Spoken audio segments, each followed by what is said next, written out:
Hello guys, in today's video I'm gonna show you how to turn on Resave Image Description Reminder on your accounts on Xwitcher. Easy and quick. First click on your profile and now click Settings and Privacy. Now click this Accessibility Display and Language Settings, and now click Accessibility.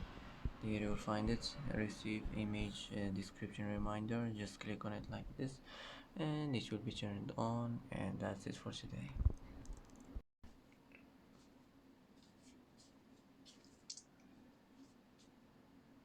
And that's it for today's video. If you like this video, don't forget to like and don't forget to subscribe.